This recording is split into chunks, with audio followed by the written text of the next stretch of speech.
I think that the Tinder example is really worth digging through, and I'm glad you brought it up because I think there's a lot of similar reasons why people don't get responses on Tinder and on Upwork.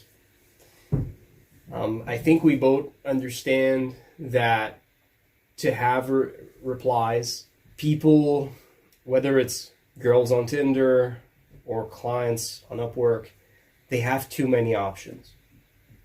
Yeah. So they only really have time to consider the best people. I met a lot of girls who quit Tinder because they're the type of girls who felt bad for not answering. They wanted to be kind. They wanted to give a chance to everybody. But when they get 100 matches in like just a couple of days of scrolling, and they feel obligated to respond to everybody, and they don't want to tell anybody that they don't want to keep talking to them anymore, it's too much for them. And so, that girl that I'm giving as an example just quit Tinder because of that. And I think the girls who keep using Tinders or the clients who keep using Upwork are the people who can ignore people. I mean, emotionally speaking, they don't feel too bad about it. And right.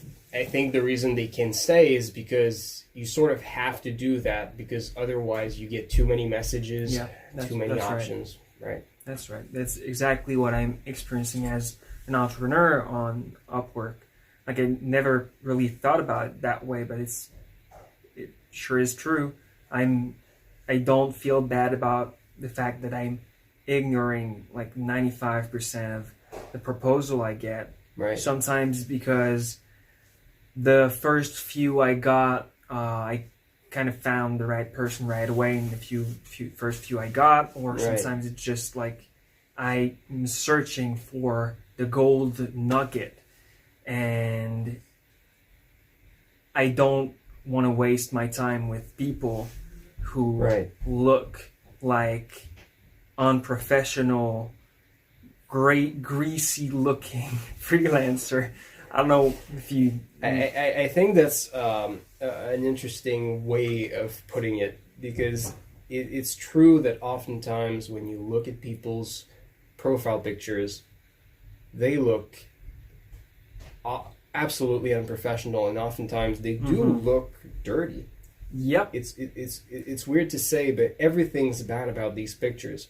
Their facial expression, they try to look professional, I guess. They tried their best, but still the lighting is bad, the way they're dressed is bad, the environment is bad. Sometimes they don't smile at all.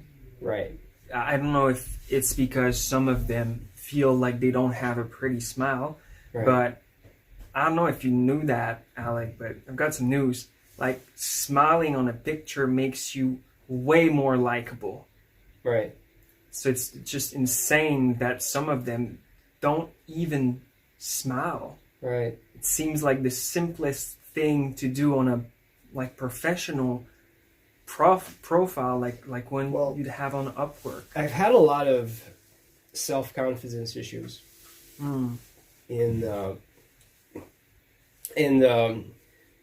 I think all the way since I started high school.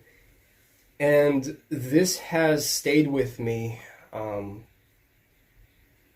think, all the way up till maybe last year.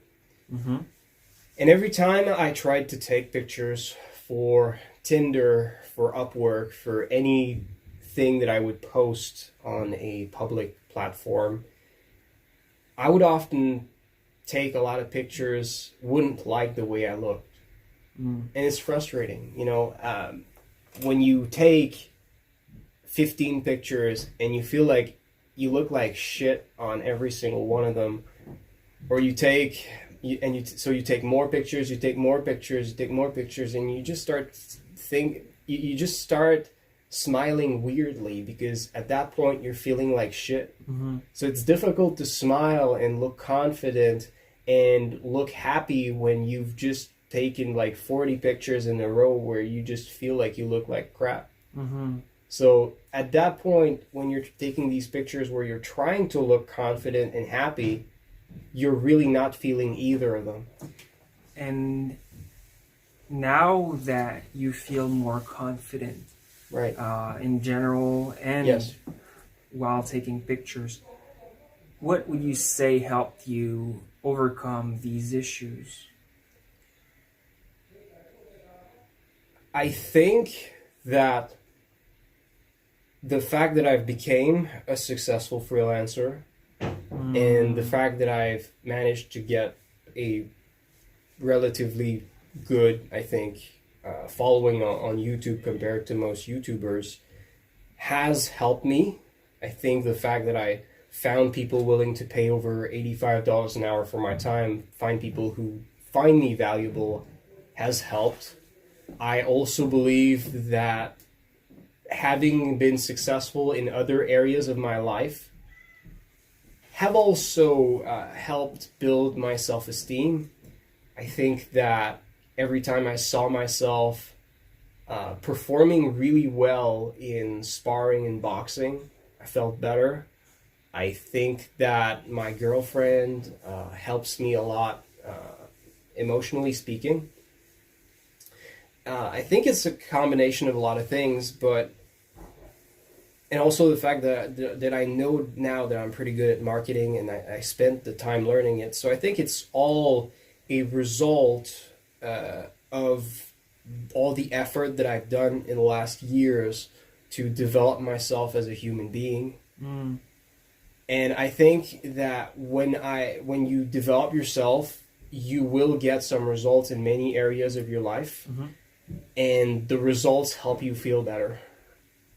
And what I really like is the fact that you can start feeling confident for things that you do or have it or recognition that you've had in other areas of your life. So I think if you're struggling with self-confidence, of course, like short term, maybe it's going to be difficult for you to look confident, to speak confidently, and take really good pictures. Maybe you can hire a photographer who's good at making you feel comfortable and taking good pictures. But I think self-confidence is an issue that you're probably going to have to work on. And maybe the best advice that I could give is just spend maybe less hours on video games and spend more hours actually doing things that make you grow as a person.